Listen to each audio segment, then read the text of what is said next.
All right, Pot of Gold. Welcome back. I'm Brett. I'm here as always with Mike. Dude, we got some people already waiting in the chat. I love it. I love it. Shout out Gerald. Got those notifications on.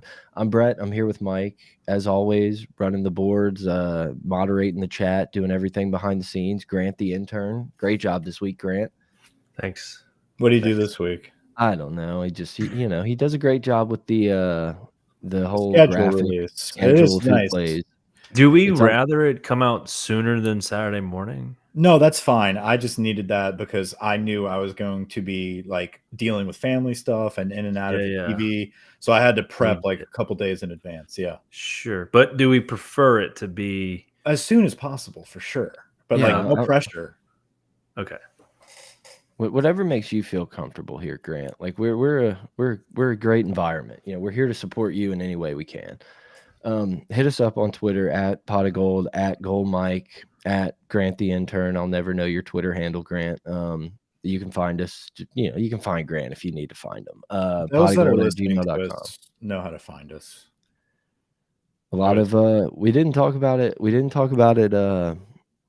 I guess last week, but you know, shout out to the new people coming in. There was a few posts on Tiger Droppings about the boys and joining in on the podcast. There was a good little spike in the downloads that week. So hopefully people coming back, they just, you know, want to dig that dagger in like the rest of us and just kind of let it out tonight. Yeah, I'm sure there'll be a lot of bitching. People love adversity. They love to hear other people like bitching about their own misery that we're all sharing right now. But yeah, man, tough week. Obviously a tough week. I mean, I think the most physicality I saw the whole night was from fucking Jacoby and Guillory beating the shit out of Ethan McDaniels from St. Paul's after the game. Was that real? Is that real? Oh, it just looked like an Ethan McDaniels, and he had like the little St. Paul's cross. But yeah, I mean, it's just that looked like the most physical person on defense the whole night. Historic loss, historic defensive performance, historic offensive performance by Ole Miss. So it's unfortunate because it overshadows such an incredible offensive performance. One that I'll admit, I still have not rewatched the game. I still have not rewatched it because it's to a point now where I'm waiting for the chop up and the edits of just the offense so that I can go back and watch that at another time where I can kind of like relive a fantastic and efficient and exciting offensive performance. Unbelievable from the offensive side of the football. This is one of those games where, you know, leading up to the SEC championship, when LSU's in it, you're going to look back and be like, look how far we've come. Like the offense was already there. It took the defense a few more weeks to get going. But once they did, look out. That's at least what I'm telling myself right now. Before we get too far into this podcast, got a quick message from our sponsors. Ladies and gentlemen, are you ready to take control of your personal safety? Introducing the Matt House Personal Defense Program, a legacy of protection trusted by some of history's most iconic figures. Picture this: Abraham Lincoln standing tall and resolute, JFK poised and confident, John Lennon a beacon of peace. What do they all have in common? The Matt House Personal Defense Program. This revolutionary program has been refined over generations, blending time-tested techniques with cutting-edge strategies to empower individuals just like you. Whether you're a world leader, a musician, or someone who simply values their safety, the Matt House program is your shield against uncertainty. Experience a curriculum that's been honed in to perfection, designed to transform you into a formidable force. Learn how to anticipate threats, master powerful self-defense moves, and gain the confidence to face any situation head-on. And here's the best part: you can access this unparalleled knowledge from the comfort of your own home. The Matt House Personal Defense Program is available in convenient podcast format as well, allowing you to learn at your own pace whenever and wherever you choose. Join the ranks of legends. Embrace the Matt House legacy. Head over to matthousedefense.com and subscribe to the podcast today. Use code Protect This House for 50% off. Yeah, we'll do Firehouse subs next week. That was that tweet gave me a very good laugh when it was just barely marked out of the subs. It was well done. Didn't get the traction I felt like it deserved, but you know, I think it was in the moment. This is one of those weird podcasts where there's like so much shit that I think, you know, we're all upset about and want to hash out and kind of go through together. But I don't even know where to start. It's like Let's start with the Ryder Cup, to be honest. No, I'm kidding. Let's not do that. I've swallowed. Let's discuss BK. I think let's do big picture yeah. Brian Kelly. And I And think a mini state of the program. I don't think this is a full-fledged state of the program episode, but like there's a mini pulse of the nation for sure. yeah. A lot listen, anytime there's a loss, especially early in the season, it's a gut punch, and we experienced it week 1 against Florida State. And we held on to that hope that okay, we have one loss, but we're going to turn this around. We've seen it done before. Brian Kelly and company, they just, for whatever reason, they don't have us prepared for week 1 again. But we're gonna power through this, and we kept powering through. We saw some progress, especially on the offensive side of the ball, but still some major concerns on defense. And we thought, you know what? There's still hope in the back of my head that we're going to come out and take care of business, and things are going to get better. And they were not. And obviously, you dropped the ball for the second time, your second loss early in the season, and immediately the thought is, okay, playoffs are out of the picture, right? Any championship aspirations are gone now. So you have to kind of reset your expectations as a fan, which is very difficult this early in the year. Now we're just entering October, where we just have to go week by week and celebrate development. We just have to celebrate those small victories that will hopefully compound into a better season next year. We're already at that point now, right? At the same time, Caleb Williams is coming out talking about coming back for USC next season. So just to troll us. Look, I completely agree. Like there needs to be a reset of expectations and all that. I will say, I feel like we had a very similar take a year ago when Tennessee rolled into Tiger Stadium and kind of beat the shit out of us. And we thought, well, guys, it's year 1, all these transfers, we can blame Ed for the roster, but like next year we're here. And look, I don't know if this team is going to respond the same way and roll off all the wins they did. I think with an offense like this, you will be in every game you play in. With a defense like this, you'll probably be in every game you play in. Like there's going to be not many freebies left on the board, but it wouldn't completely shock me if this team did something similar last year and we're able to figure a few things out and get by. Let Jaden Daniels and team score 49 and just give up 40 and let's go home. Like I can see that. And that is the best case scenario because we've seen it happen before. But last season, it was a lot more about the offensive side of the football and the development of that crew. This season, it's completely reversed. It's flipped. It's the defensive side of the football. And the problem, we can take this off the screen. I can't. I appreciate it, but I don't want to hate Brian Kelly so much this early. And I'm trying my best not to. I have a fractured hope. But there are concerns, and then we're going to dive into them. It's okay to say that. We're gonna be look, this is a but he doesn't need, I know it's just the screen. He doesn't need. I get it. I don't like look, that's how we're all feeling. Just as good as I think Brian Kelly is in his Monday press conference, I think he's equally as shit in post-game press conferences. I'm tired of the motherfucker acting like a consultant. That's what I'm tired of right now. It's the whole, well, they're gonna figure it out, or like just like the comment he made over fall practice about the team getting in scuffles. Hey, if y'all want to act like that, you're looking at a 500 win season. No, dude, you are looking at a 500 win season. We the people. And I know that's a very like minute thing that I'm latching onto, but it's starting to become a theme of like I'm here to like help LSU out instead of like I own this program. And I have a lot of pride in the small details. And the most prideful part of this historic program is our defense.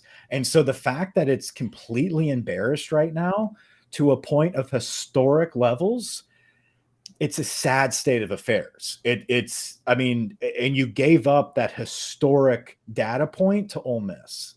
Like that's the thing. It's like this is not like a Nick Saban Bama drumming. This is not like a Heisman Trophy winning USC program coming in and stomping you.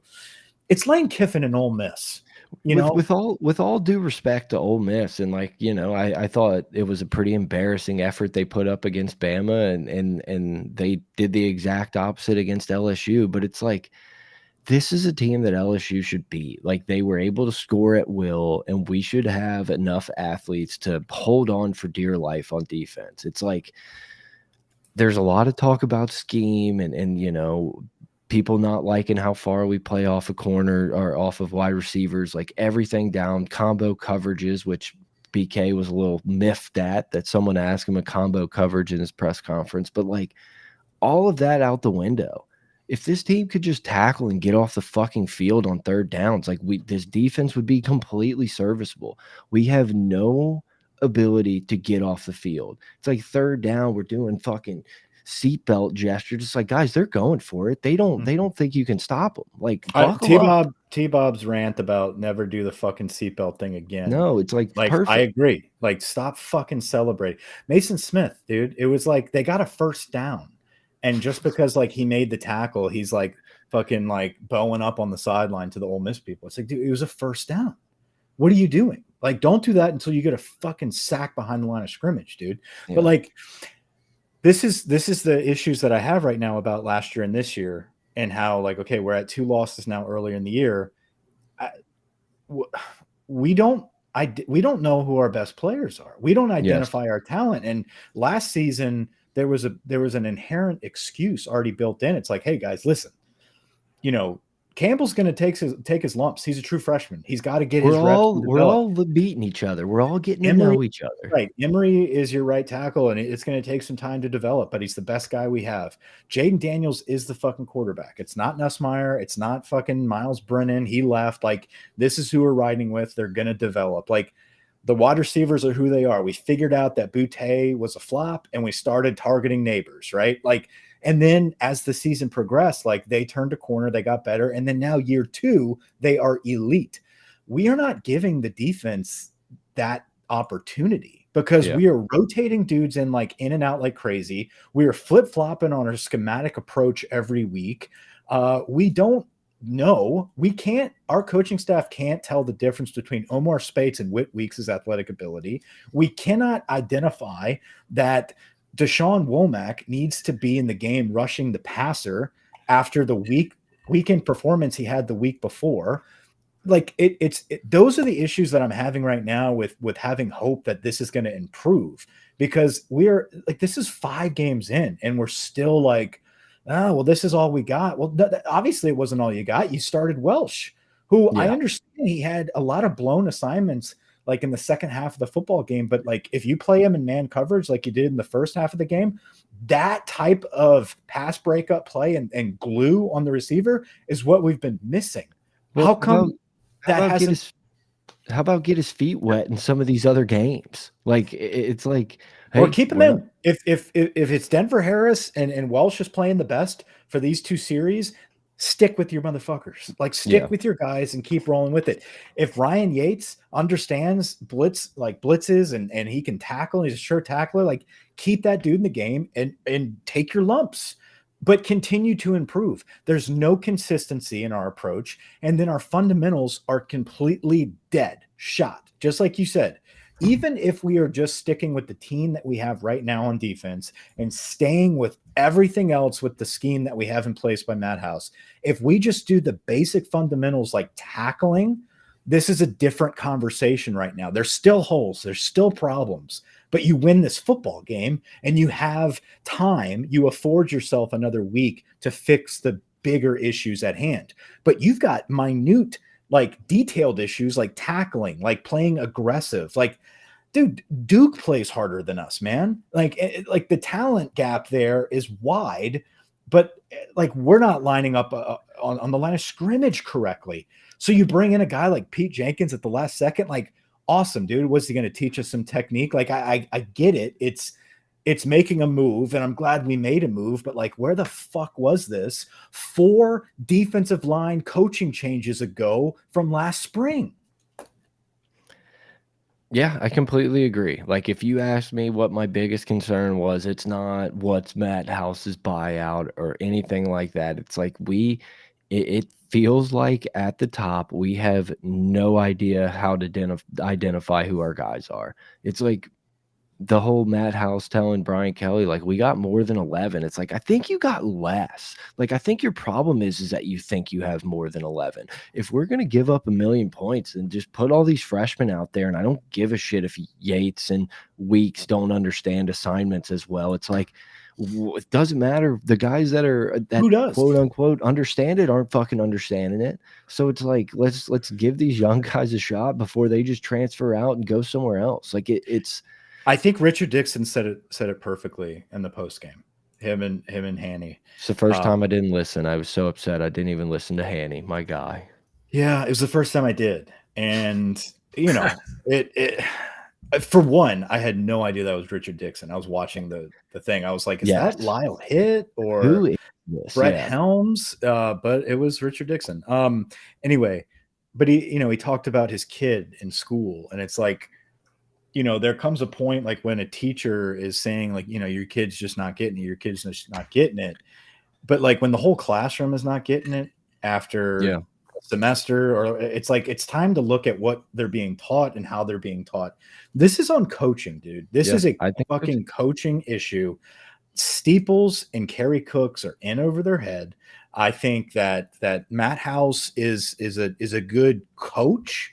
I think he doesn't have his own system. I think he came in to kind of be a yes man and instill some type of structure. And I think he has some form of a plan, but he needs go-getters in recruiting. He needs go-getters that can teach technique and fundamentals in the defensive back room. And he needs anybody other than an analyst special teams coach coaching up a defensive line that hasn't had a consistent defensive line coach since God knows when, dude. Like, when's the last time we've had a D-line coach here for 2 seasons? I can't call it. I mean, you can't. And so you need a pro. Maybe. I don't know. I mean, we're kind of on the fly here, but like, those are the types of issues that you're not going to overcome just because you have quote unquote some talent. Like, you have to coach those guys up, and it can't just be Matt House. Yeah, I mean, we've said it 3 times already, but like watching them trot out drive after drive, and look, I'm not going to sit here and just shit on Omar Speights coming back from injury, whatever. But to have Whit Weeks, he sucks. To have Whit Weeks just hanging out, watching touchdown after touchdown, it's like, I don't get it. And I'm sure that there was this grand scheme that we were going to run all these complex coverages and pass dudes off, and all these guys were going to be able to play free. And it's just the exact opposite happened. Yeah, that's right. Meatball wasn't back to back because he like broke both of his ankles. Yeah, it was probably like 2017 that we had back to back. I don't know. Maybe not even. Probably Ed. Was it Ed under Les, or was it year 2 that Ed became head coach? I don't know, dude. Like, that D line has just been cycled through. I feel like Huge Erection in the chat is just itching to go dive into the internet to figure this one out. So we'll is like the minutes. I guess that's what we're trying to figure out. We had Kane. We had Andre Carter. No, who was our longest, like, from our recent memory, from our generation? Like, who's the coach that was there for 6? Like, who's the Brick Haley? Or is that way too long ago? Like, no, that might be the last time we had like a consistent, like a 10-year guy, or how many years? Yeah, like, I don't know if anyone ever did 10. Yeah, that's like, not 10, but like 4 years. I think Ed probably was the D-line coach probably for 2 years, maybe. I think maybe that second year Les was out. I don't think Ed was here 2 full years. I think Ed was in the ear of him, like, I could take this team to give me Johnson, 19 and 20. Yeah. Are we talking about Meatball Johnson? Who's Johnson? Dennis. Yeah, that's yeah, has to be. Brick Haley ball, pack and hog legs all days. Yeah, the point of this, and we can get like the raw data and actually break down like legitimate facts. We thought the fucking continuity and like defensive line obviously is not, but we thought like the continuity of the coaching staff, we would see like a big jump. And I get that there's new people, and Brian Kelly wants to say like, oh well, we don't have Fouché and Converse and Mekhi Gardner, but it's like, well, we have Denver Harris, who was a 5-star. We have LaTerrence Welsh, who I'm assuming was a 4-star. Like it's not like we're just at a complete loss for talent. It's like Bill Johnson, yeah, 19 and 20. Completely forgot that man existed. But around that same era, the past couple years, look at the difference that Blake Baker brought to Damone Clark. Yeah, like in just the development of players like that, where they have that raw talent, but they need some fucking expertise up their ass every single week. And we don't have that in that front seven right now. And I'm not saying they're the main issue here. The whole defensive room, the DBs are not being coached either. Literally no tackles. Like it's just like no one plays the ball. Anytime a guy has somewhat of an open field, I'm like, well, he's not going down anytime soon. It's like one-on-one open field tackling. I mean, you might as well chalk it up as a miss. I mean, like there is nobody that can tackle in the open field. Yep, except for Harold. Agree.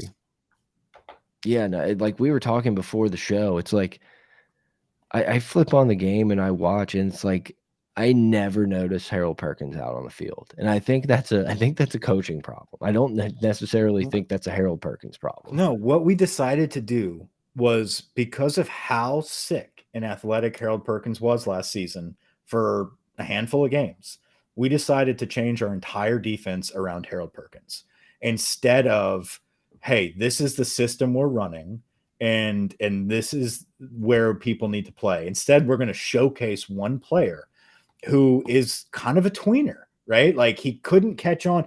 And this is so like, hindsight 2020. Because I'm not sitting here saying like I could have called this, but like you probably should have just kept him at middle linebacker, right? And just made him just gut it out. But like what that showed you was we don't know what the fuck to do, and it didn't work week one. So we're gonna like move it around like we're a bunch of fans. It's like, guys, this isn't a good look. No, because now he's playing fucking nickel. Like what? It's NCAA football dynasty mode. You're like, I'm going to run the 3-3-5 stack, or like, I'm going to run this 4-2-5, and you get absolutely shit on. You're like, let's go back to the 4-3, guys. Like, I know this playbook. I understand then we run a 3-man front. We finally like get Jefferson out there, but you got Mason Smith back at the end. Like we don't know where we're playing our people. And they're obviously not being coached up enough. Like if you're asking them to do that much adjustments every single week without any coaching, they're not going to know what hole to go to. They're going to forget technique, and then they're playing from behind. And so it's just like, oh, we're just trying to go out here and make a play. They're completely lost. What you need to do is go back to what you need to have. You need to have Jefferson and Wingo, honestly, starting as the 2D tackles. 100%. And you need, I mean, frankly, I don't know, man. Like Savion Jones has not been playing that great, but you need to put him at the end, and you need Swinson at the other end. Yep. And then you need Weeks and Perkins in the middle. And then you bring in another nickel, right? Like you need more coverage in the backfield, and you need to play fucking man. Like that. I don't know. That's just me. And I hope like if they go and do it the next week, it's like, damn, like maybe this isn't good, man. Cause we've got fans calling shots here, but like something has to change. And it's like, it's easy to overlook, but it's like Greg Brooks was a big part of this defense. Huge. That just the only tackler, the last person I remember in the DB room that can open field tackle. Yeah. It's like, it's easy to just kind of watch the next game and complain about who's out there. But like, there is something to it where, we can call Harold Perkins whatever you want. At least like the heartbeat of our defense just kind of had to leave overnight. Like obviously not his fault, incredibly shitty situation. Hope it's him, but I don't know. It's Doug Perk in the middle. Nah, bro. Listen, where else do you want to play him? At the nickel where he's playing right now? Like the only time he's truly effective is when we line him up at the edge, but you can't do that every play. Yeah. Like it's completely eliminating an entire side of the field that we can't cover. We can't defend. I get it. Play him at Jack. That's fine. But like it totally takes him out of the picture altogether. Yeah. Yeah. I mean, we've seen it. It's like, it was pretty, the entire first half, I remember vividly watching Lane just like completely scheme Harold Perkins out of the game. Yeah. He got Absolutely. absolutely blistered by him the year before, probably the reason Ole Miss lost that game a year ago, and he just said, "Not happening again. They're putting him in this spot. Let's just scheme him out of it." Yeah, and I get it. He's the best pass rusher in the country, hands down. But that's not a position that you can play every single down, right? Like I get it. Move him up to that jack spot in passing downs, and he's brilliant. But you can't keep playing a fucking nickel, man. He can't cover. Like Yeah. I'm sorry. Like that's not if our season and our defense is dependent around one person, and that one person is a linebacker playing nickel, like we're fucked. Yeah, I mean, I think we did underestimate losing Ojulari. That was someone that defenses had to account for. There's no one Yeah. on the field that's not named Harold Perkins that the game when they're scheming up all week for this game, they're like, we got to make sure we don't let this guy get loose. We got to make it's like maybe Whit Weeks, but guess what? You probably won't have to see him for a quarter and a half. And I agree exactly with Hugh G right here. That's why you put Womack in there. Well, that's why you that's develop. the- You take the lumps. You put Womack in there. That's your replacement for Ojulari.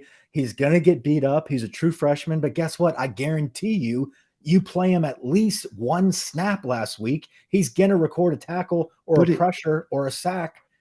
At this point, it doesn't matter. It's We like, need to okay, stop.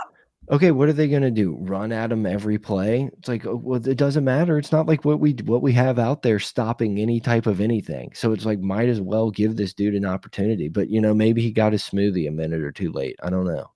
Where is that coming from? The smooth. I mean, I think it was Jordy. I don't know if I had to guess. It seems like we're just running back the Denver Harris take of like he was 90 seconds late to a meeting, and that's why he didn't travel with the team. But that like- didn't. But that was never said about Womack, though. Just to clarify, that this I is just think we're it just was- playing off of a joke on Denver. No, I think it Oh, was we did said. it again. Okay. I didn't watch it, but there was definitely I definitely saw some tweets and things like that. I don't care. It's like, look, man, if that's how we want to run the program, then I guess your answer in your press conference of like I don't have time is a lie because you're trying to like instill this culture and it's like no one's a minute late or anything. It's like, well, then you're looking at like year 4, year 5 of where your team's running because you're going to cycle these dudes in and out and get the guys you want. I don't know. Yeah, I still- it's a tough scene right now, man. It And pisses me off that we're 30 minutes into this podcast and we haven't mentioned Jaden Daniels being the best slot fade passer in America. Like should be a Heisman if we could stop anyone. Should be leading Heisman votes. he should be incredible back-to-back week performances. Incredible. All the talk in the media right now is about Washington's receivers and not a peep. I mean, there might be like 1 or 2 graphics about Brian Thomas's performance, but like not a peep about the collective performance of Jaden Daniels, Brian Thomas, and Malik Neighbors over the course of 5 weeks. It's been excellent, and it's NFL throws. It's something I never thought I'd see Jaden Daniels progress to a point where like those deep shots are so accurate, dude. Thank God Lacey caught that touchdown because like I know he had some other drops, but like my God, and there was one play where Lacey caught it and turned up the field with a burst, and you knew for sure that dude was going to knock that ball out of his arm. Well, I was like, who was that? Like Yeah. I've never seen that burst before. I'm used to like, oh, we're gonna try some fucking shake and bake and get tackled behind the first down marker. But like it was no catch, Got up turn and up, go. burst. Yeah. And it was like that may be what people see in practice that makes Lacey a starter. Like I've never seen that. we never get to see him catch the ball to like do that. It's normally a drop. The offense is fun to watch, man. Like I don't know. Some of these balls are probably better than a lot of Burrow's little slot fade kind of touchdown balls. Like they're so perfectly. Well, I mean, look, man, Burrow's the GOAT, but like Burrow also just kind of threw it up and let Jamar Chase like go moss someone a lot of times. But like the touchdown throw to Jamar Chase in the national championship game where he just breadbaskets that ball. Jaden Daniels has done that 4 times in the last 8 days. It's mind blowing. It's been incredible. Jaden goes into these little spurts during the game where he's like, bam, bam, bam, but then he drops back, no one's open, and then he tiptoes around for a first down. And you're like, how did he do that? And that'll be like between the second and third quarters, and then in the first and fourth quarter, you're like, what? And I think a lot of it has to do with the play calling, just kind of does not help him. He's going to get killed, by the way.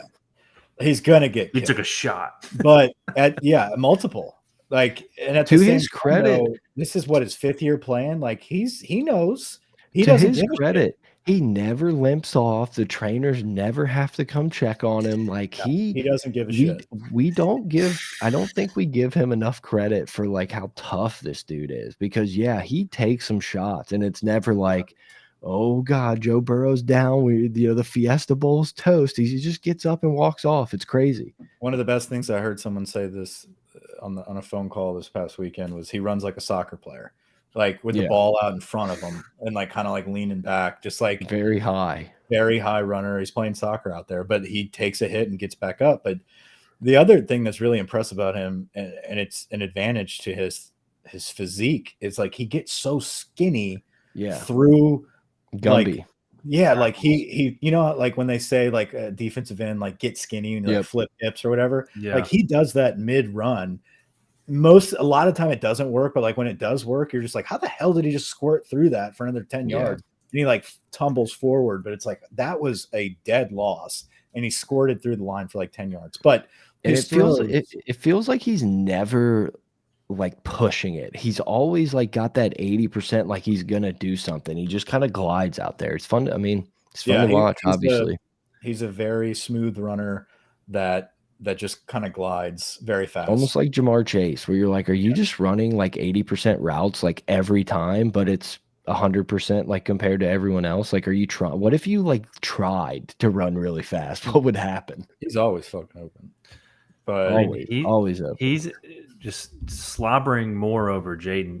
Last year, he had 17 touchdowns and 3 interceptions. He's already got 16 touchdown passes. And we don't have a fucking pulse on defense for anyone to realize it except for our own fan base. And that's like, what was happening? But like, I know all the reports out at camp were like the offense, all these one-on-one drills, they were dominating. But like, my God, how good was our offense against this defense every day? I think that's whenever the media was just like, there's a problem here. Like, this is bad. This is really bad right now. And they didn't even get to watch him tackle. It was two-hand touch. Yeah. Apparently we don't tackle at all during practice, which needs to change. But at the same time, like, what are you going to do if one of our cats get hurt? Like, we're down to fucking Abraham, whatever. Aristotle Abraham. You know what is nice to see is that I feel like we've had a million Brian Thomases in our lifetime at LSU where we're like, this dude could be so fucking good, and he has like 23 receptions a year. And it's like, finally, it's like that #2 guy who you expect could be a #1 most other places, like actually shows up and gets the opportunity. And Brian Thomas is a #1 receiver, like right next to Malik Neighbors. Brian Thomas, the past 2 weeks, has made a lot of money. He has made a lot of money the past 2 weeks. And everybody that was freaking out, like, why the hell would he come back for this bullshit with Jaden Daniels? He's earning it. He's earning it right now, and he's proven his worth, and he's phenomenal. Like, he has shored up his hands. I know he had a drop against Florida State that was a little embarrassing, but other than that, that dude's been making some serious fucking plays. We bitch so hard. I bitch so hard about like helping Jaden out. Like, the throws aren't great, but make the fucking catch and just get down the field. But like, now the throws are better, and we're making the catches as well. And it is almost, if it is the best in the country right now. Like, it is incredible to watch this passing attack. Yeah, the ball's in the air, and like you're just like, and it's like kind of frustrating because I feel like, I don't know that you heard it, but Robert Griffin was feeling himself on the broadcast. I didn't hear any part of the broadcast. But like the one thing I actually kind of agreed with was like late in the game, he was like, you have to throw it to Thomas or Neighbors, like give your guy, and we kind of went away from it a little bit. Like, I'm sure Ole Miss was doing their best to stop it, but it's just, I don't know. I take 2019 out of the equation. I've never felt like so confident that like both of our receivers were nasty. Go ahead. I was saying all of that offense we put up, and there was no Aaron Anderson. None. No, but Aaron will have his day. He'll be against back. Army. But hopefully we know how to stop the fucking triple option. That's going to be a bloodbath. Dude, talk about That's going to be a bloodbath. Talk about gap integrity. Oh. Gap integrity and knowing how to tackle. That's it. And like that's our worst fucking recipe. You think can we buy out of that game now? We should. We absolutely should. We should schedule fucking Southeastern, not Tulane, but Southeastern. No, but and like the coverage is tight on these guys too. Like the catches that they're making are like it's perfect ball placement, and it's got to be caught like in traffic with people fighting for the ball, and we're coming down. Look, I'm definitely not going to sit here and shit on the offensive scheme because it's working, but it's not like we're doing anything wild. Like we're running some pretty like basic stuff. It's just Daniels is good enough to hit these guys on the numbers and they're catching it and making plays. But it's just, I don't know. It's like we're not scheming up a ton of like plays to get dudes wide open or anything. But it's what we've always said. Yeah. Like all we got to do is fucking get a quarterback that can get the ball out there to these guys. We don't need to do anything special. Have a balanced attack with a good running game, which Diggs is a great running back. He has been a very valuable asset to this offense, a great addition. Once that frees up that box a little bit, dude, it's game over. Like you don't have to do anything crazy. Diggs is a dude. Diggs is a dude. I wish we would. I don't know. I feel like we forget rotating people. Just keep Diggs in the game. He's your running back. It just almost feels like we forget that you can like run the ball at times. It's like we're so excited. And I mean, dude, we've played enough dynasty modes together, going offense, defense out to that I just love just whipping it around, throwing it. But it's like that's what it feels like sometimes. It's like, guys, we can hand it off. Like we have a really good back, and we're gonna get first downs. We're gonna keep moving down the field and run this clock out. Clock management. Here's the thing about Denbrock, the shriveling up in big moments. I don't know if it's shriveling up or if it's just the overall mindset of how to close out a victory. When victory is in hand, it's like, all right, now we're going to get cute. Now we're going to fucking like run 3 plays within 30 seconds while we have the opportunity with the ball in our hands to either A, run the clock out and then punt the ball, or go for the jugular. We just hang out in the middle there and don't know what to do. For the second week in a row, we've had absolutely horrendous like end of game management. And I mean, shit, tap Lane Kiffin on the shoulder, because I thought Lane Kiffin had a beautiful that last drive of the game where they took their sweet ass time with 2 minutes left on the ball on the 20 to just march it down, ran it down. Like they were so confident they could move the ball on LSU's defense that they just took their time. But then also Lane just calls a wide receiver screen for no reason and the dude scores. One, we should be allowing them to score there, but two, like Lane should be nowhere near it. But like LSU has the ball with 5 minutes left again. And it's like in the Arkansas game, they almost kind of did it in spite of themselves. This game, you had the ball with 5 minutes left and an easy chance to kind of run out this game, and you kind of shit your pants. It's like we don't understand that we can run the clock. We can go for first downs. It's like there's no trust in your defense. Like that, there's no way that was the game plan of just like, hey, it doesn't matter. We're going to be fine. Like we're going to punt it to him. We're going to get a stop. Like, no, sir. There is no stopping anyone. You call a timeout on 2nd and 5 to like draw up, or after the 2nd down play for a 3rd down play. It's like I wanted us to run the ball with Diggs so bad there and say, hey man, we got 2 plays to get 5 yards. But instead we drew up a one route, like one option play, which like was probably open. I think Daniels probably should have ripped it to Neighbors immediately, but it just felt very Les Miles of like, hey, we're going to have one option on the biggest play of our game. And if he's not open, too bad. The one we rolled out on? Yes. Yeah. The wide receivers just pretty much were blocking, and it was to clear out for Neighbors. And I mean, the safety went over the top. You got the look you wanted. I don't really know why it wasn't ripped in there, but at the same time, it's like, can we just run a regular play? Right. And which sucks for this offense, though, is like they're under so much pressure. Like you were asking them to be perfect every fucking drive as an offense, and they are damn near perfect. That's what's crazy about it, is like they answer 90% of the time, and like that's what's incredible about this. And also one big thing, thing that is being overshadowed here that people forget happened. We executed a quarterback sneak. Like that was we did it. I don't know where that ball was. I don't know if it actually worked, but like Who knows? There was It definitely a false start on that play. false 1000%. start.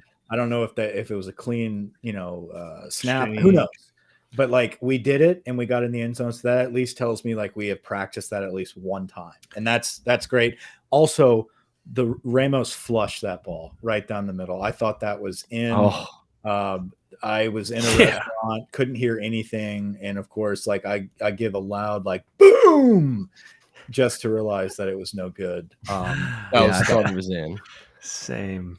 Fun fact, speaking of kickers, real quick, we lead the country, or I guess we're last in whatever you want to call it, in fewest punts offensively. Like we've punted the fewest amount of times. I think we're at 9. We've probably forced the fewest amount of punts too. Probably.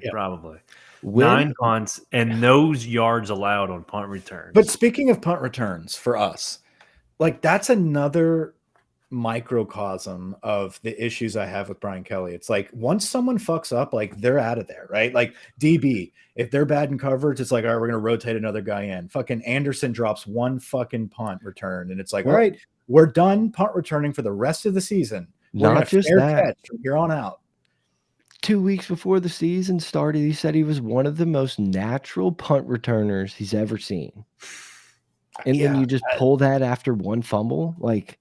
You let Malik Neighbors go out there and drop 2 in a row against Florida State. Like, it is frustrating. I mean, especially since we literally were in the stadium as students for Patrick Peterson and Tyrann Mathieu, 2 of like the best returners of all time. That you just assume you just throw another Louisiana guy in there and it happens. But like the fact that like I trust Clayton to catch the ball, he's done a great job. But like every time the ball's up in the air, I'm scared to death. Yeah. Every time a ball was up in the air when we were in that stadium with Tyrann Mathieu, you were like 7 points, baby. 7 points. And now I'm scared to death we're not going to have the ball. Every time we got to stop, it's like, okay, we have a chance of like getting a touchdown here on punt return. Now, exactly. You're just like, catch it. Please catch it. Please catch it. Feel like fucking Scotty Smalls in the outfield, dude. Just like waiting for hell to break loose. But when was the last time we got a turnover? Against Florida State, we had a pick. We didn't have one last week. Do we have anything other than that? I don't think we had anything last week. I mean, Grambling, maybe that doesn't count. Yeah. Another fun fact: we had no sacks again. Anytime LSU has not had a sack, we have lost all 6 of those games. Yeah, all 6. Yeah, it's just like I don't know. It's like there like I said earlier, there is that part of me. Let's leave one of our best pass rushers on the sideline. We had 2 picks against Arkansas. One of them did. They both didn't really matter. They didn't like. They kind of didn't. One of them did. The other. Sam's pick was a good pick earlier. Yeah. That's right. We got the ball right back after Jaden Daniels threw a pick. You're right, but forcing fumbles, right? Like big hits, taking the ball away. Fucking none of that is happening. No collision. They had 11 penalties. Ole Miss had 11 penalties and overcame all of that, which maybe that's why they broke the record in us having the most yards allowed, because every time they got pushed back, it didn't matter. They gained way more yards anyway. You have to win that game. Yeah, I just think if you're going to be a shit defense, like you have to be able to cause turnovers. You have to be able to be like, well, we gave up 3 touchdowns that quarter, but we also forced a fumble. So like, we're doing all right. You have to help this offense out a fucking inkling. Like something has to happen. And then I don't know. What is the third down number that you're comfortable with? Because I feel like every time there's 3rd and 12, I'm like guaranteed. 3rd and 5, 3rd and 4, I'm okay. Anything backed up a little bit, 3rd and 6, 3rd and 7, 3rd and 8, 3rd and 9, 10, 11, 12, 3rd and 15, it's an automatic first down. I feel like the closer they are, the better we have a chance. But the problem is that they just go for 4th down if it's 3rd and 3. Right, but so like I feel like if we can get that stop and make it like 4th and 5, if it's not Lane Kiffin, like they might be like, okay, we might have to punt here, depending on where the field position is. I told you if we take out Grambling, we were 65% conversion rate defensively on 3rd down. What was that stat again? If you take Grambling out, we give up 65% of our 3rd down conversions. Now, 4th down, we're actually only 4 of 8 I mean, it's still 50%, which is kind of shitty. But I think the down and distance probably matters too. But good God, 65%. No, I would count Grambling in that. I would put Grambling in that statistic just because we can't stop anybody. I know we did good with Well, it's like Grambling, it was 62%. lower. With Grambling, it was 55. Yeah, because we were Because able we to stop a actually high did school stop team a them. few times. So Yeah. against real teams, we give up a 65% clip on third down. So it's like, honestly, what we should start doing is just betting, will they convert this third the in-game bets where you can bet on the next play. It's like they're going to get No a first money. down. No money will ever be given to this program until they can stop somebody.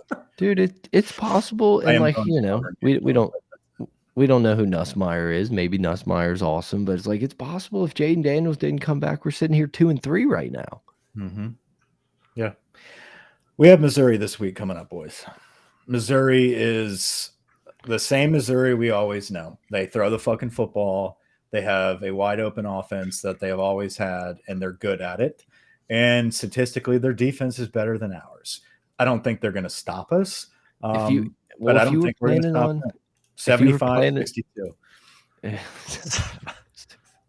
If you were It's only planning on 60.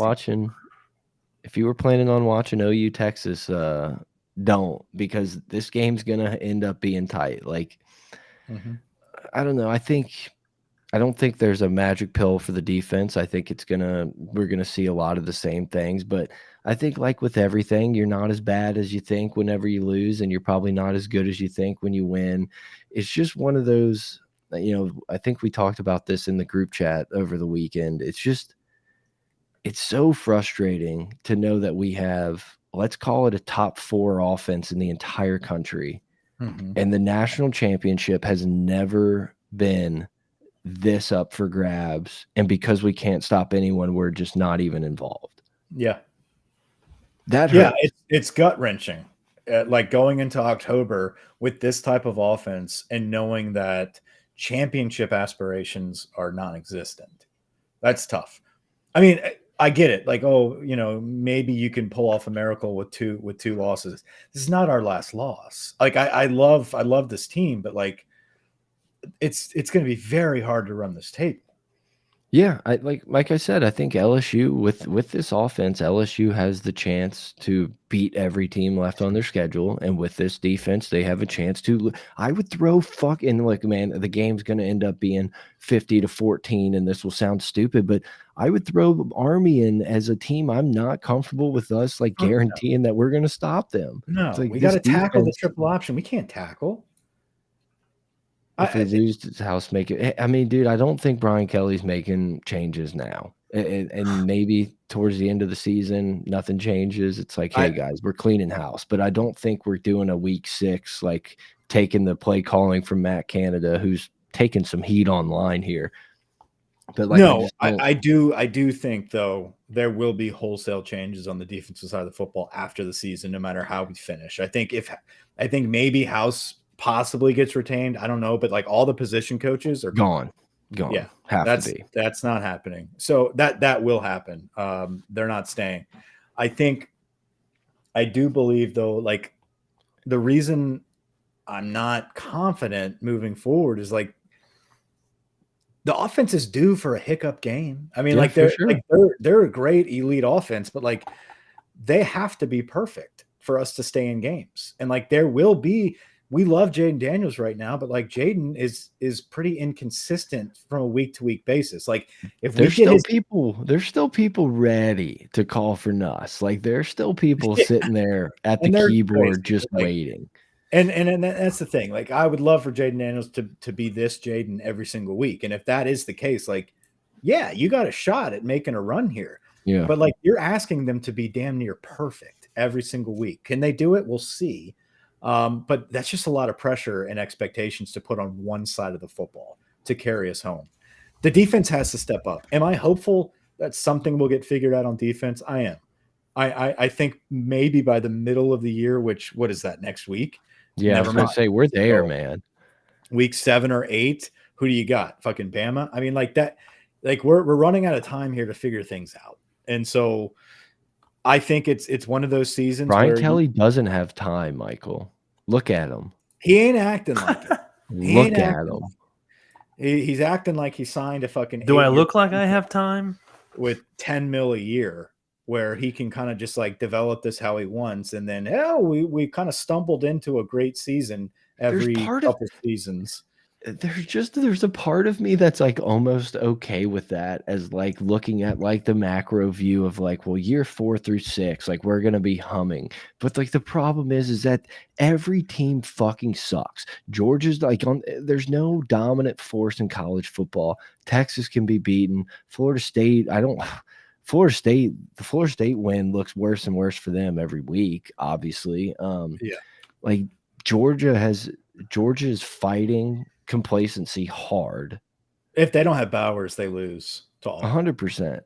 It's just like there's no, I don't know, man. If you told me to guarantee one team in the playoff, like sure, I'd probably pick Georgia, but I wouldn't feel super like, you know, playoff, they could probably lose one to get in, like whatever. But it's like, I don't know who, if I had an AP top 25 ballot, who I would put 1 and who I'd put 2 and 3. It's like all these teams are kind of suck. Yeah. And we have the best offense in America, and we're just not even in the thought. No, we're barely in the top 25 only because of that offense. We are like Missouri. Like, oh, look at them. They got a cute offense. They can score, but like, fuck, they're never stopping anyone. I feel like Missouri. Yeah, absolutely. We are Missouri. And we get to play them at 11 o'clock in their hometown. So, hey, but look out, car dealerships. Watch out. That's why we lost. We stopped at a baseball field rather than a car dealership. Yeah. Well, I hate losing. God, I hate losing at Ole Miss. It's tough, dude. It's dude, tough. that was their Super Bowl. Yeah. They love that shit. I can't blame them, but that's broke a record. Record-breaking crowd. That was Lane's like biggest win. Yeah. That's the thing. It's like that's my biggest thing when everyone's like, "Oh, is Brian Kelly on the hot seat?" Like, who the fuck are you gonna get? Lane Kiffin, whose first marquee win in his history at Ole Miss was him giving up 49 points and eking out a win. Like, congratulations. Like, I'm set on Brian Kelly. Don't get me wrong. I'm with you on that. He needs time. I'm not coming out with the pitchforks. If we look like this week 5 next year, we're going to have some serious issues. Yeah. I'm going to be like, what the fuck's going on? Well, we're breaking in a new quarterback, Mike. We had guys go to the NFL. We had to dip in the transfer portal once again. We better not. That's recruiting better pick the fuck up too. That's the other thing is I know everybody sucks right now, yada, yada, yada. But like the investment in College Station, their defense is coming around. They're seeing a return on all of those top players. Texas and Oklahoma are entering the SEC. Texas is recruiting lights out right now. Our 2 top defensive tackles in the state of Louisiana are both going to A&M. You got Wardell Mack going to Florida to go play with Corey Raymond. Like, you have to start locking people down. Yeah, obviously. That's what needs to change too. And that's staff. That's part of the staff. That's another, I mean, that's evaluating talent in the same vein. Like, I know you have to recruit the guys. They have to want you. You have to be able to have Gordon have a nice T-shirt and lunch with him for a few bucks. Like, I get all that stuff has to come and play, but like, yeah, I mean, I don't know, man. Where the fuck is Toviano? That's another one. I thought you were going to say Polian. No, he's good. God. But like, you know, there's no one that loves Frank Wilson more than me. Like, let's see it. Let's see Frank. Let's see the gunslinger that wanted to punch Ed Orgeron in the face over Jarvis Land or Tyrann Mathieu. Like, give me that. Yeah, I think we need a few of those guys now, right? And I think it can't just be on the offensive side of the football either. Yeah, I think you need a D-line coach if you're going to sign a D-line. Recruit D-line guys. Yeah, I figured it out. Novel concept. I tallied it up. If you want to know about what D-line coaches since 2005. I think it was the Bill Johnson was the last back-to-back. No, I know. Yes, he's the last back-to-back. But I'm going to run down real quick. You had Carl Dunbar in 2005, and then you had 3 years of Earl Lane. He was a pretty good coach. Earl. Then you had 6 years of Brick Haley. Yeah. And that was probably from 2009 to 2014. We had Brick Haley. We had a lot of pretty productive defensive linemen in that span under Les. Then you went with Edo, and then interim Edo hires Pete for 2 years. Who we can segue into that in a minute. I don't want to. then Meatball in 2018, and then Bill Johnson, Andre Carter, Jamar Kane, and then whatever the fuck this year is. Well, Jamar Kane left, and then we put in an intern that is now at a different staff. I think he might be at Southeastern. No, he might be at Tulane. Tulane. I think he's at Tulane. And then we bring in Lindsay, who, medical issues. And then we rotate a defensive analyst that filled in for special teams is now the defensive line coach. Jamar Kane would still be here if it wasn't for Matt House. So, yeah, according to Jordy, but also, no, according to someone Jordy retweeted, I'm hearing the same thing, brother. But it just doesn't make sense. So in the middle of spring, he decides to have beef with House after he's been there for a year. It's just that doesn't make sense. But I do think Jamar Kane would come back after this atrocious start to the Denver Broncos, especially. Cool, they're bad on defense. The NFL is not always what it's cracked up to be, but everyone tries to kind of dip their toes in it at least once. So, I'm sure he'll be back coaching at fucking Oklahoma or something next year. He'll be with Lincoln and USC. You know who's doing really good as a DB coach, leads the FCS in defensive backfield, is Corey Webster. Corey Webb, C-Webb. Yeah, pull his ass in here. Wait, where's he at? Marshall, yeah. Oh yeah. Wow. Bill's been actively looking for coaches in our other group chat. He's been on top of the C-Web. Corey, how long's he been at Marshall? We are. I don't have those details. That's the guy. That's the guy. When I knew of cornerbacks at LSU, that's the guy I remember as a kid. Yeah. Making Travis plays. Daniels. No. Yeah. No. Chevis Jackson. I'm sorry. Yeah, not Corey Webster. Corey I knew it was wrong. I couldn't figure out why. It was Chevis Jackson. Yes. Now, but they were the same. Jackson. They were in the same fucking. Webster was a little bit more of a dog. Chevis became a player. Tennessee SEC championship. What's Carnell Hatcher up to? Pick him up. So we hired Pete Jenkins. Ron Cooper still around? Ron Cooper is still around. He's still doing stuff. And by the way, Ron Cooper is the godfather of DBU. Everybody needs to chill out on the Corey Raymond stuff. It pisses me off so much. It's Corey was good. Corey was here all the time, whatever. But Ron Cooper was the guy who started that. We're the most savage dudes in America. Yeah, and Chavis came in and had those DBs with Ron Cooper, and I think Corey Raymond eventually inherited it. But they were savages. They were running fucking gauntlet drills in practice. Como says Pete Jenkins was D-line coach when I was a freshman at LSU. I'm 62 years 62. Old. Yeah, Pete's 80. Pete's 80. Look, when I'm 80, I can't imagine getting out on the practice field, getting up in Mason Smith's pads and fucking, does he know how to? If Pete says he can do it, Pete says he can do it. But are we not worried about him getting out of the steps to the indoor or something? What are the expectations here? What are the expectations here? That's the thing.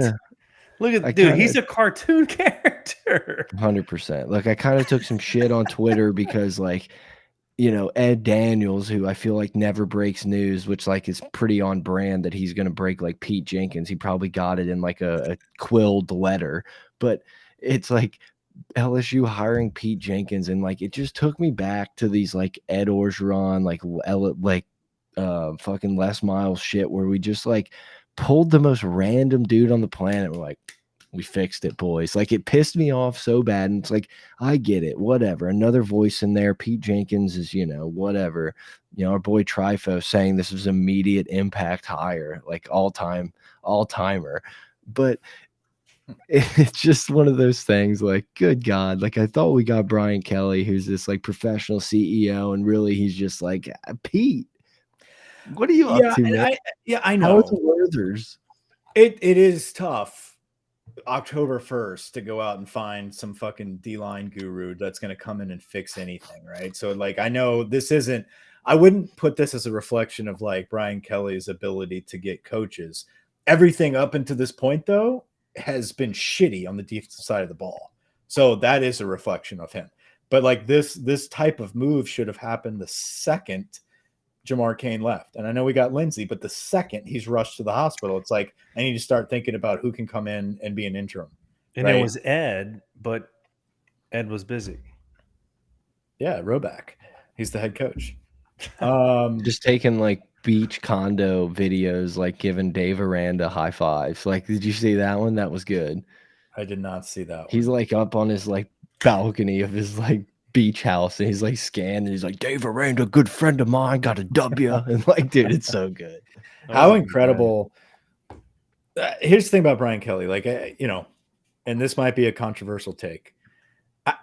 It's taking like an Ivy League approach and coming down south to coach like dogs. Yeah. Right. To coach No, fucking dogs. we don't need to play all your like fancy combo coverages. Like, let us just man on man, athlete, dude on dude, and let the chips play out. I feel you. That and to me, that is what people should have been bitching about instead of like, oh, is this a good culture fit because of like he's from up north? It's more of like an ideology and like a schematic approach of like how he's going to connect with the culture of the players, not the fan base and like the program as a whole, but like the recruiting grounds. So like, I don't know, like how do you communicate that to this team on a macro or not even a macro level, but a micro level? I think if you could couple him with a guy like Dave Aranda, you know, like I don't know that's not going to happen, but like a cerebral guy that understands it analytically, but can also, but also knows how to communicate it to the team and get them to perform. Because we've seen it done in the past, but like the dude just fucking hated Ed O and was like, "Get me out of here as soon as possible." Like my good friend Dave Aranda. Group him with a cerebral type of leader like Brian Kelly. Like Brian Kelly is a good coach. Don't get me wrong, but like he needs a cast and crew. And I think the cast and crew is a little bit more important at a program like LSU than it is at Notre Dame. And right now he doesn't have that. So I you know, you need somebody that has a cerebral mindset for this defense that knows how to teach these kids the intangibles and the basics and the fundamentals. Well, yeah, I feel like Dave Aranda had a complex scheme that could be taught easily. And now I feel like we have a complex scheme that you need to be in, you know, an Ivy League school or an NFL type player to like understand all these different checks and like, well, actually they're in this look, so we're passing this guy off. It's like, and we have a bunch of beginners like cutting their teeth in the SEC as coaches for the first time. Yeah, and all that being said, if we could just fucking tackle and get off the field, like so many of these problems would just be non-existent. Like, play all the bullshit combo coverages you want if you can just like tackle people when you're there. There's a lot of personnel issues, right? I mean, yeah, we talked about it. Greg Brooks is a huge loss to this defense. You know, who knows? Maybe J.K. Johnson, the Ohio State DB, would have been good enough to start. Breaks his leg in fall camp. Like, there's been a lot of bad luck and misfortune, plus bad coaching, plus bad communication, and it's unfolded into this historically bad defense. So yeah, I mean it's all bad, and we have Missouri this week. Let's move on. I have a prediction. We will not give up 700 yards again for the rest of the year. I wouldn't be confident in that. Yeah, I don't know if I'm going to take that, Bob. Let's go. Let's do it then. Okay. Let's bet. Okay. I've put in days of research to come to the conclusion that this is one of the worst performances LSU's defense has ever had. Yeah, so it's not you know, you hit rock bottom and then you got to come back down.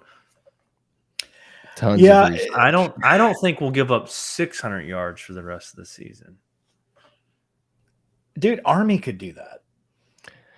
There is a world. Like, I'm just there is a world where they just make us look silly and just triple option us to death. And it's like a scary thought to think. And it's like, it's so stupid of me, but I'm like worried about Missouri and Army. And I'm like, I think we can go into Tuscaloosa and get a dub. Like, I still think we can go in and get that dub. And like sitting here terrified of 11 a.m. kick and probably a 8 o'clock Army late night game. Shit, man. If Auburn plays like they did against Georgia, we might have a little Tough tougher night. game than we're thinking right now. Yeah, you might be flipping over to USC Oregon.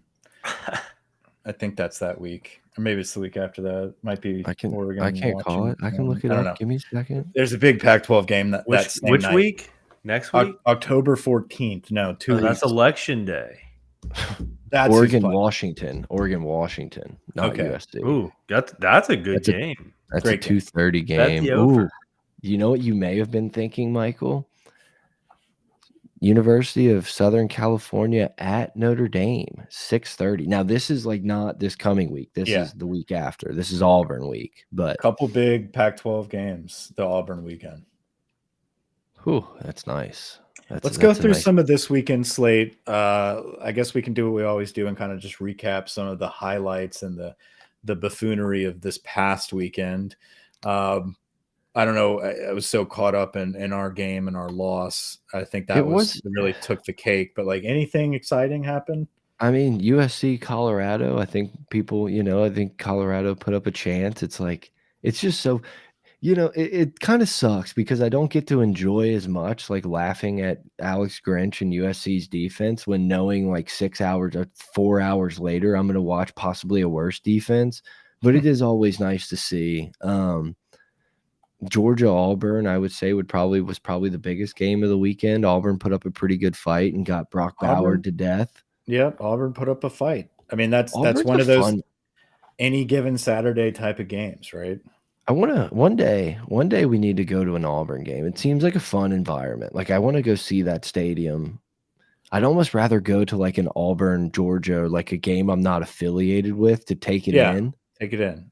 Not be biased towards any side and just kind of enjoy the craziness. Yeah, I feel like that's a fun venue that like maybe probably doesn't get the credit it deserves. But that's a traditional SEC, like, historic type of matchup that you just it'd be a bucket list just to take it in, I mean, sorry to our boy BG Como, but Florida took it up the tailpipe to start the morning. Kentucky took them to the shed. Uncle B. He had +1 or he had -1. Just didn't get -1. I did not do well in our predictions. Dude, yeah, I had Duke, and that one felt so good for so long, and they give up the late touchdown to Notre Dame. That one hurt. I'm still leading the pick'ems by one game. The SEC one? SEC pick'ems still number 1. But really, I mean, that was really the only games. Penn State sleptwalked in the first half and was tied with Northwestern, cruise controlled it. I feel like I do think on our picks, Kansas needs to be thrown out. Like a late scratch that we were totally unaware of, obviously not fair. So I think that one gets scratched from the record books personally. And that was really it. I don't know. Tennessee beat up on the Cox. You did take Auburn, though, right? I did. I took Auburn and Alabama. Yeah. I had Mississippi State. I had USC. I had Grant, you have the stats. Let's go through our predictions. I had Kansas and I had Duke. Let's roll. Yeah, it was so USC, Colorado. Mike and Brett had USC. I had Colorado. We really had the over. Like, let's be clear. Florida, Kentucky. Mike had Florida. Me and Mike had Florida. Brett had Kentucky. Great win, bro. Kentucky, Georgia this week coming up. I know. That's a game. That's kind of an interesting game. That seems like one of the more interesting games on the board. Seems like an interesting game. Auburn, Georgia. Me and Mike had Georgia. Brett had Auburn. Got that one. Roll Kansas, Tide. Texas.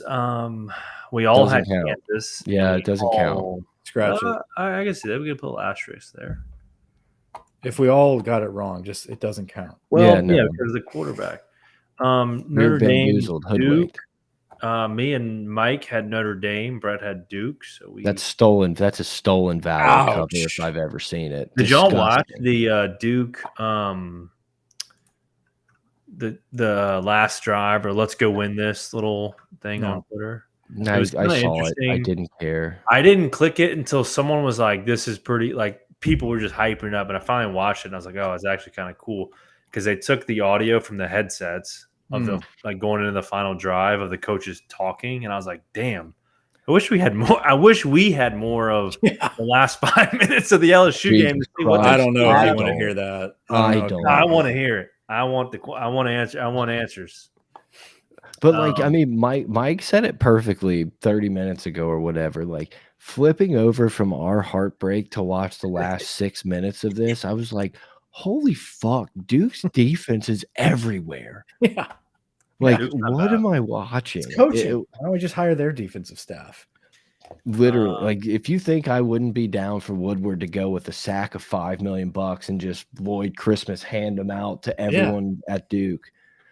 It was very funny to see Notre Dame score, and they panned to like the Duke student section, and their students look exactly as you would imagine Duke students would look, and they were all devastated. And it was like the one thing that made me like not go get the Clorox from under the sink after watching our game. I was like, this is very funny. Like this was very funny.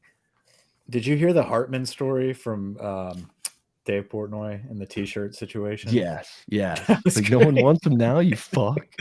Did you watch? So today, Foreplay posted. Did you see? Just before we got on here, I watched it. Oh my god, the press at the end was so funny. It was. Jerry pulled it off. Is that a real rule though, that you can take the ball out of the bunker even though it's not in the water in the bunker? So it depends on, and like, you know, we don't need to dig into the casual. It was very funny to me to watch that video and be like, I can't imagine how many people are so pissed at Frankie just getting all of these rules incorrect. So I believe, and I didn't look up the rule. It's been a while since I've thought about this, but I believe if you have to take it out of the bunker, you have to take a penalty. I could be wrong, and now people are probably going to be pissed at me about rules, but I think the casual water rule is you get full relief, 1 club length, but you have to stay in the bunker. Stay in the bunker. Unless it's like a local rule type thing. I thought it was you get a club length of nearest relief within the bunker. Yes, away from the water, no and closer that to doesn't the hole. Count as a stroke. That's not a penalty. Correct. But if you have to get out of the bunker and that's your closest relief, that's a penalty. I'm almost positive that is the correct rule. Like that's what I thought it was immediately. So, but yeah, it was just cracking me up because Frankie was like, "No, the ball can oscillate." I'm like, "No, it fucking can't." Yeah, the ball. Like, what are we talking about? What are we talking? If your ball's on the green, it can oscillate. Like it's not like digging around in the pines. You fuck. That's why Riggs is a 4 handicap. I love the next shot, and Jerry goes in the woods, and Big Cat just hauls ass. It's like I'll check it out for you. I'll go move some stuff for you. Completely in the shit, and he's like, "I'll take driver." It's like, what the fuck are we doing? Yeah, Big Cats. Love that. Love that. It was funny how shitty Jerry was in that tournament, and then he plays Dave for 10 grand. He's just fucking hitting every green. Yeah, took it personal.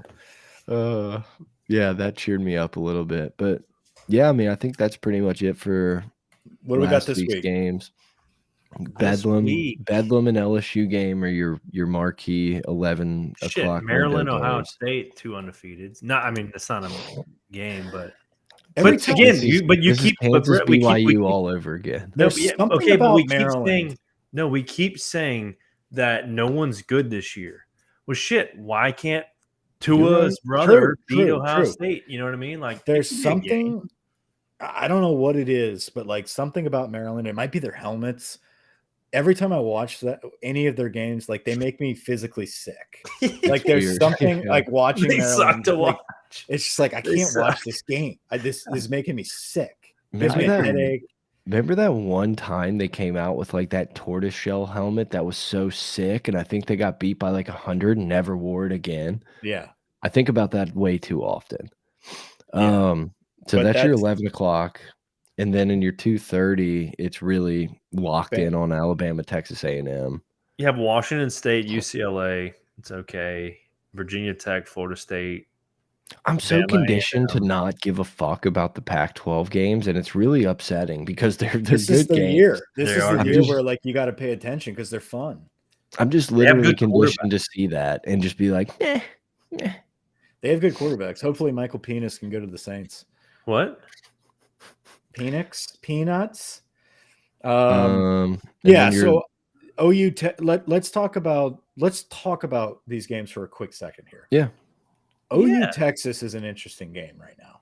OU is like slowly, and Brett, I know you've got family ties to this, so it probably means more to you. But like, there's something seriously. Like, Yeah. I am starting to miss OU being part of college football's discussion. Relevancy. Yeah. Yeah, like there's something about OU where it's like, yeah, I shit on them all the time, but like they're just like how kind of I talk about USC, where it's like I want them to be part of the discussion because it's an ode to blue bloods of college football. Like, we don't want them turning into Michigan pre-Harbaugh, where we're like they used to be sick, but now they're just a win. Like yeah, I they're don't just want them to just like completely fall off the map. Like that, their helmets, the traditions, like the uniforms, like it's just a traditional old school blue blood that like I need to be competitive. And this year they have like quietly been competitive for a few weeks. well, and not to say that they've played murderers row, but their defense has been good. Yeah, and maybe, I mean, Venables he's a defensive guy, and Yeah. obviously, like you would expect them to come around on defense. Dylan Gabriel had a lot of hype going into OU, never really panned out to this point, but like 5 games into it this season, he is getting better. That offense is starting to move a little bit more. It's a rivalry game. Anything happens in these games. Texas is definitely hyped up to be a playoff contender and a national championship contender. This could be one of those games where they get a hiccup against an OU that's really got nothing to lose, but putting together a decent little year. It truly is insane that Oklahoma's 5-0 and ranked 12. Like that kind of makes your point. It's like they've been completely forgot about in a year and a half, and it's like, I don't know, maybe last year was just the growing pains, and Venables has got it going. But like last year, it was obvious. It's like, dude, this team's awful, right? Like it was like a really bad look. And this year, winning 5 games, regardless of who they've played, like they've obviously turned a corner and done something right.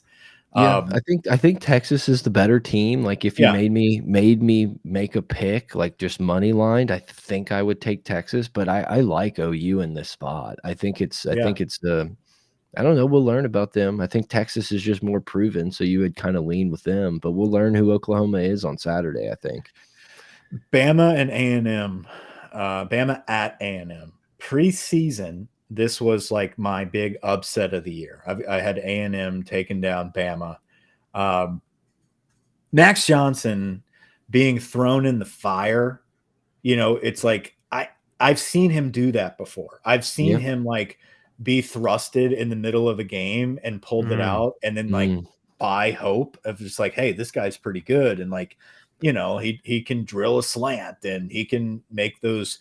He looks like a pro style quarterback or whatever, but he can't really move that well. But oh, wait a minute, he just skirted for a first down. Like, but then like preparing for him going into the next week, my confidence drops like way down. Yeah. You know what I mean? Like, and that's if they had Wegman going into this game, I'd still be on the boat of this is a big upset, a huge win for the Aggies. Now that it's Max Johnson going into this, not as much. I still think this could be a close game, though.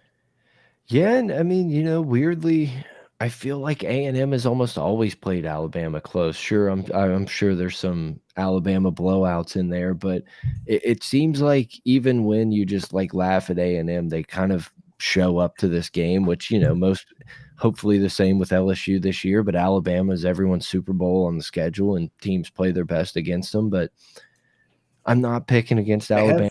I put the shovel. Listen, I put the shovel back in the shed. Okay, we prematurely. I knew it was going to happen. We prematurely tried to bury Nick for the 5th time, and it's like I'm just not. I'd rather see it than believe it, and pick A&M in this game and laugh when I'm. I think though, outside of the Texas game, right? You had a handful of teams that could beat Bama this season. You had Texas, you had A&M. You had LSU, Tennessee, and Auburn. I think out of everyone left that has potential to beat them, A&M might be that best team, on the road. They can match up talent-wise with Alabama. They're playing great defense right now. and Alabama's offense is pretty one-dimensional. So Yeah. if Max Johnson can do anything remotely competent in College Station with that squad, like this could be one of those upsets that then would put Nick Saban at 2 losses for the first time since 2015. I think they had 2 losses before the LSU game. before. Yeah, that would be crazy. So one to watch. I'm not saying this is going to be some amazing game, but definitely history tells us that A&M does play up for this, and they're home. And Bama does not play well on the road. They nearly lost to A&M by a touchdown last season. We'll see. Yeah, I agree. Notre Dame Louisville is kind of the end of the day, right? Is that we have Kentucky, Georgia, Notre yeah. Dame, Louisville. Kentucky, Georgia is going to be a good game. Is it at Kentucky? It is at Georgia. Still. Yeah, I'm not, it's like I think Kentucky's going to look pretty decent. There may be a time where, maybe it's a South Carolina repeat or an Auburn repeat where they kind of jump, but it's like I think Georgia's going to be able to pull this one out. Man, we had a shot at their coach. Yes, we did. So close. Yes, we were did. so close. And Matt we House got their would still former be DC though. Maybe Matt House would be our Boy. DC, and we would be even more pissed today. You know what? You know what my favorite thing about Kentucky is? Because they Blue. beat the shit out of Florida. Yeah. I didn't like it for my Oh, pick'ems, man. but I did enjoy. But just Florida in pick general, them. like it's Yeah, they beat the hell out of them. Watch Arkansas beat Ole Miss. Yeah, Yeah. that's the other one that I have. I have Ole Miss winning that game on that pick'ems. I have A&M beating Alabama, and I have Ole Miss beating Arkansas. But I feel as if that's going to be a revenge. I feel like Ole Miss is just going to fucking take a huge snooze. I mean, for the next, going 2 from weeks. going from Bama and then the highs of all highs, beating LSU, to then playing what is perceived to be a pretty bad Arkansas team, like it's just a upset smell. Like there's just some grossness in the air. I'm sorry. I currently have Arky over Ole Miss. Whew, that's a tough one not to flip, but I would know. flip it. I know. That's like one of those that I'm in the back of my head. I'm like, dude, I could see Ole Miss taking a week off, and like Arkansas has to win this game. yeah.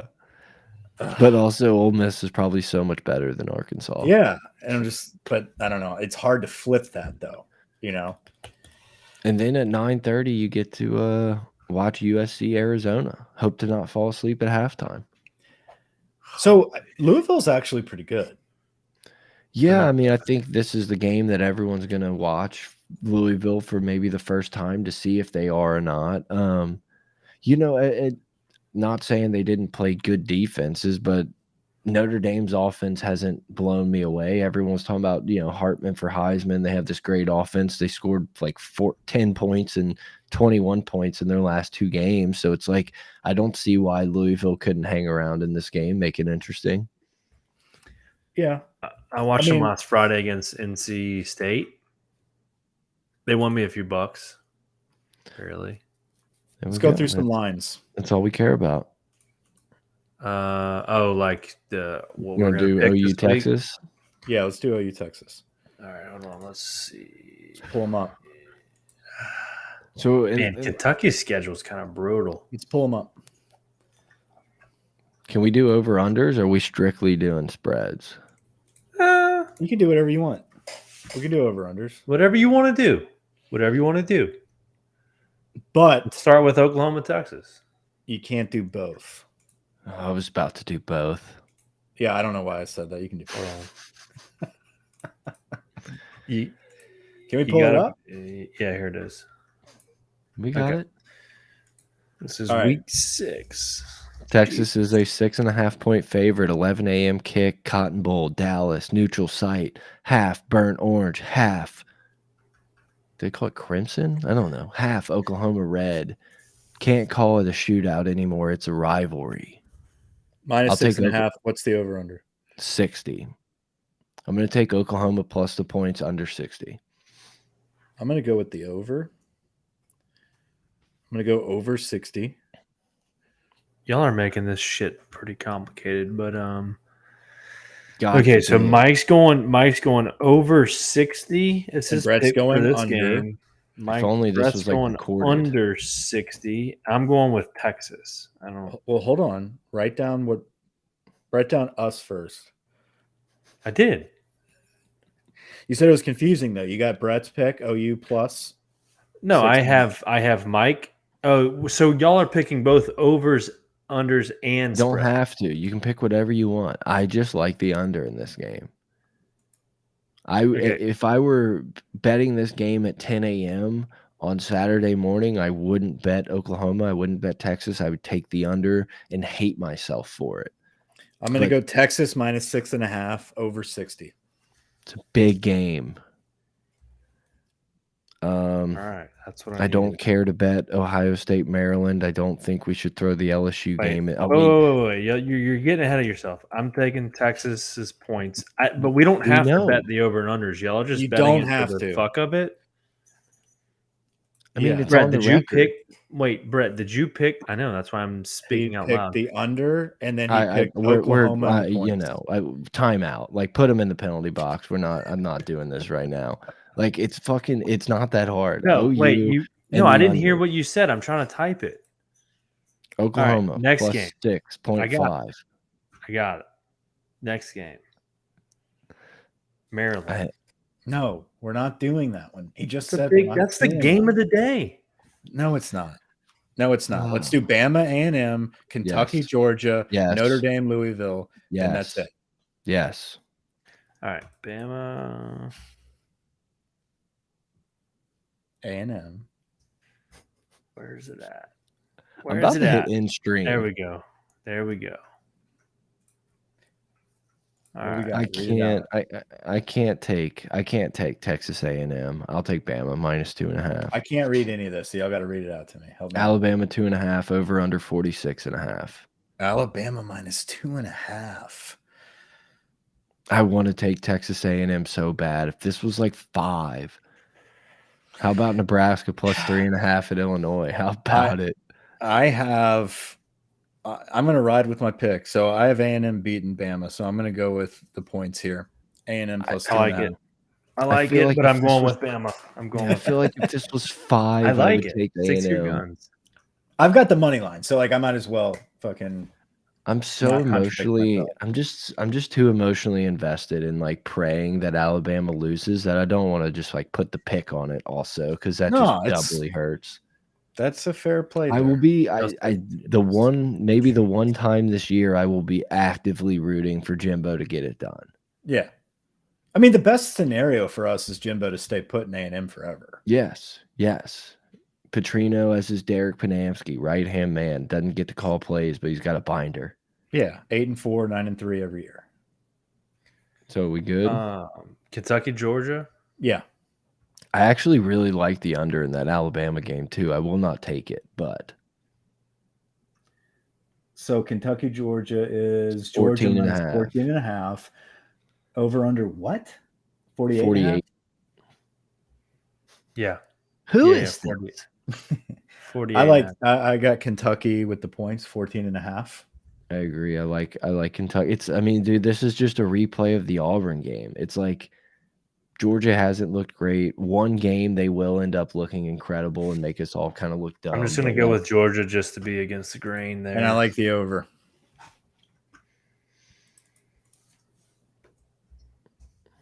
I don't Brett? want the total.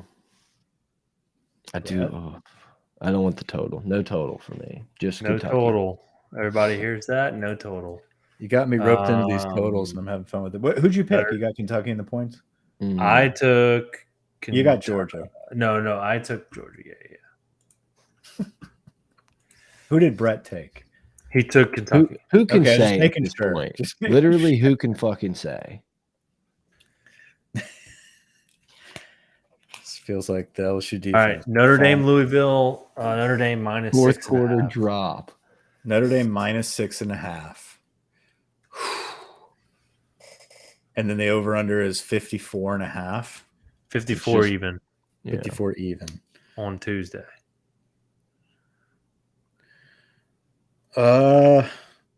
This This is tough, man. I really haven't paid attention to either of these teams. I watched like bits and pieces of Notre Dame against Ohio State, and I didn't watch them against Duke. So it's really just going off of hype that they have Hugh Jackman at quarterback. So Huge erection. I still feel like don't know. Notre Dame's going to lose a silly game. And this could be that silly game. And 6.5 is kind of big. A look ahead to USC the following week. I just don't know anything about Louisville other than Same. like people are hyping them up. So let's take that plus sign, baby. Yeah, might as well. What Louisville? I'll tell you this about Louisville. I've watched them twice. Louisville. They are playing Tuesday, Wednesday, Thursday night football. You know. So what does that mean? Like, what does that give you? It doesn't. Honestly, it doesn't I'll give tell me you any. Yeah. No. It Have honestly, you ever heard of it doesn't give Maction? me betting wise. Yeah, betting wise, it gives me Maction vibes where it's like they're winning on Tuesday, Wednesday, and Thursdays. God knows what's going to happen on a Saturday at 6:30 p.m. on ABC. And it's at Louisville. It's at Louisville. I feel And like I'm just this saying is like that's what I've seen. I feel like this is an Edo press conference. We won Tuesday, we won Wednesday, we won Thursday. We're gonna try to win on Saturday. I'll give We're you gonna that. try to get it. We're gonna try. That's who they We're are. pulling man. on the same rope. Which actually, after tomorrow, there's like 60 something straight days of football on a weekday. Yeah, I'll go with Louisville in the points. I like it. That's good. Do it. That's good. What was the last? Wasn't there one more? Nope. No, That was it. That was it. that's it. Oh, You guys don't wanna do the Arizona. yeah, there was USC Arizona. That's fine. Whatever. What is it? Minus 21.5. Yeah, Yeah, I'll just sign up for the over, please. What is it? 72.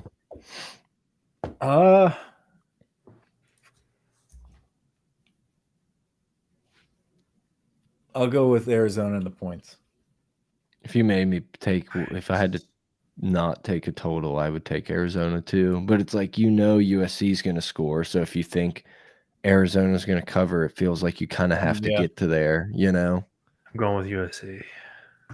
So that gives you the opportunity of USC winning 60-20, or it's like if Arizona's going to cover, they're going to have to score 40. Mm-hmm. I'm looking at my picks.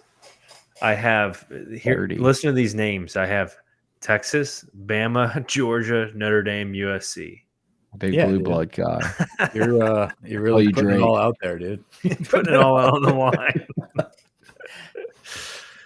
Oh, jeez. It's working in your fantasy.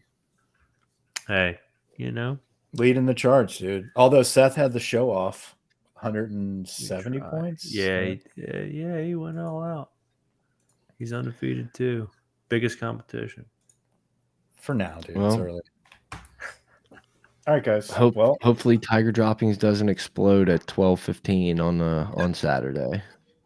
No Ryder Cup talk, guys. Yeah, I mean, a total embarrassing effort. That's pretty much what I got. The Max Homa getting up and down from the unplayable was a goosebumps moment, like incredible Ryder Cup moment, but like disgusting display by the Americans. I wanted to be Team Euro the entire time watching it, but I got way too excited for this, and watching it, it was just like, wow. I knew that Euros were better, but I felt like there was something about like, playing for the pride of America and all that good stuff. But like that's like so 2001. Like these guys don't give a shit. It's not cool. It's all about the money. It's all about like what's in it for me. And you could tell that they just were not. They were just fucking checked out. And that was like one of my favorite parts is like seeing Rory McIlroy dancing and having the time of his life in that bus. The dude's got $1 billion fucking dollars. Yeah. And like he was a kid. I haven't seen Rory that happy in my entire life. And it was just so fun to watch. And it also just shows you like how much cooler it is for like team events. It's like if Yeah. Rory wins a major, it's like, great, I'm happy. I'll go celebrate in the locker room with my family and that's it, and move on to the next week. Whereas like that one was just like pure emotion. Like I didn't care that the check's not going to come through on Tuesday. We won and we did it Yeah. together. It was fun to watch. It Yeah, was I mean, just, and that's the point. Is like, guys, I get it. Like, if someone's gonna make money off of you, whatever, like you should have a say so, blah blah blah blah blah. But like, take some pride in being picked to represent your nation in a fucking tournament for a weekend, and not fucking walk around and bitch about like your fucking income or your financial situation when you get paid millions of dollars to play golf to begin with. Like, represent the squad. You have an opportunity. You're being selected as one of the best players in your nation. Like, look what Europe does. Like, it's just fucking, suck it up for fucking 3 days, dude. Whatever. And all that to be said, this will go to Bethpage in a year, and US will probably stomp Europe, and it's just like it's like How does you that gotta happen? I don't How do know. we just flop there? I don't know. It's one of those like weird. Or the better home question is like, field. how does Europe come here and just like shut off? Is it like, I don't know, maybe it's really hard to hit a golf ball when there's 20,000 people that want you to shank one. Like I don't Yeah. know the answer to it. And like, you could make some like course setup comps for different places. Like France 2 years ago was kind of a joke of a course to like screw over the American Bombers. But like, I don't know. It's just one of those weird things where like weirdly, point wise, this was like one of the closest Ryder Cups we've had in a few years, probably a decade. And it was a complete blowout. To wake up Friday morning, I guess it was, and to like look at your phone and see it was already 4-0 was so funny. Just like Brooks and Scheffler, like, as much as I love Scheffler, dude, it's like, dude, #1 in the world, like, fucking do something. Like, Can't just shoot 46. total fucking flops by our best players and not even be competitive. Like, But like no and one then, gives like, a shit. right. JT and Home are the only guys that like have any sort of passion. Poor Mhm. Spieth can't keep it on the Oof. fucking planet. Ooh. Like Wyndham Clark, I think hit a literal fucking shank, like shit down his pants coming down the stretch. Wyndham shit It's like down his pants. makes his US Open win, I guess, even more impressive, and kind of shows you the weirdness of like nerves and everything, where dude literally just like shit down his pants to lose that match or take a half, whatever it ended up being. As And weird it's as it just, sounds, dude, I hate the guy, but like Patrick Reed probably has the stones to be out there and help us out a little bit more. you need a villain. And honestly, I thought Cantlay did a good job of like using the opposing crowd as motivation, but it's like I think that's what the Europeans bring. And it's like, one, every time the Europeans show up to a Ryder Cup, they're chipping in everything, they're making bomb putts, but like they've always had that Ian Poulter type who like wanted everyone there to be rooting for him to miss the putt and him just dagger it in your face. And it's like, guys like Rose, it's like you have those guys that step up, like historically not a great putter, and Rose just felt like he took everything. And same thing. I don't know. Lowry didn't play that great, but Lowry had some. The funniest thing, no laying up, obviously, like I think everybody here knows this, but for the listeners, like they had an excellent recap each day. It was a great listen. But I think with the funniest comment that they said, they compared Lowry to like Forrest Gump. Forrest Gump. He was just everywhere. He was everywhere. He was involved in everything he Yeah. wasn't really like supposed to be involved in. But like all the footage, like even the parking lot incident with Rory and Bones, like here comes Lowry fucking poking in from nowhere. He's just always involved. Yeah, I was surprised they weren't heavy on the Tiger Woods told LaCava to do the hat thing to like try to bring some juice to the thing. But Woods said that? Well, that's Tiger's caddy. Or was, I guess. Yeah. I mean, I don't know if Tiger's playing anymore, but like everyone always talks about Tiger being like, got an earpiece in and everything, like he's the next captain. But no, I mean, it was fun. I just love watching those dudes play with no money on the line. Like, Do I think they should get paid? I don't know. It depends on how much like the Ryder Cup brings in, but also like what are you gonna do? Get an extra 100K? Like for you, like fuck off. Right, Like but then how do you do fucking captain's picks? It's like, hey, I'm gonna hook you up, like you're saying, like right. No, I'm I gonna go agree. hook up my buddy and get him on the team so he can make an extra fucking It's couple hundred like grand. you know, I like that it's all about passion, but if you were telling me the Ryder Cup is bringing in billion, like, you know, $100 million, it's like, well, yeah, maybe I do Yeah, think like the player should get a piece of it, but like, it's just watching Rory like give a shit, watching Rom want to like make these putts and everything, watching Fleetwood give me the Fleetwood, "Are dude. you entertained?" Like that shit is the best golf you can watch, and it's like so fun to do. And I love, even though we always get beat, like a Ryder Cup across the pond is like the most fun thing to watch. Yeah, I was it was watching it at my kid's soccer, just like dialed shit, in. shit. We were down like 8 to 1.5. But like, you know, dude, Yeah, Spieth not being able to keep it on the planet to get a full point there. I mean, so many shitty things. They all just played bad. yeah, they all just played shitty. Like Captain's picks for no matter 4, what, 12, and 1. yeah, no matter what like lineup you threw out there, you have to look at the players and be like, guys, none of y'all. Who fucking was the who would you say was the best of the U.S.? Max Homa. Homa. I was about to say I feel like Homa played the best. I mean, I think he had 3.5 points. Like until singles, he was like the only dude that could put a number on the board. And you could tell he like wanted to be there. Like that's something he Yeah. like probably grew up wanting to do and was like he's just the new JT where he's like he's gonna be that guy that the Dalton. European guys hate because he's always nails when he needs to be. I can't express enough how fucking good him taking an unplayable in the shit on 18, knowing he has to get up and down to just hit it to 10 feet and bury the putt. It's Mhm. one of those things where it's like we saw it with Rom, we saw it with Scheffler. You come to the Ryder Cup, it's probably going to happen with a Victor Hovland, and you realize that you know there's 12 or 16, 24 of the best golfers on the planet, and you're a dude out there.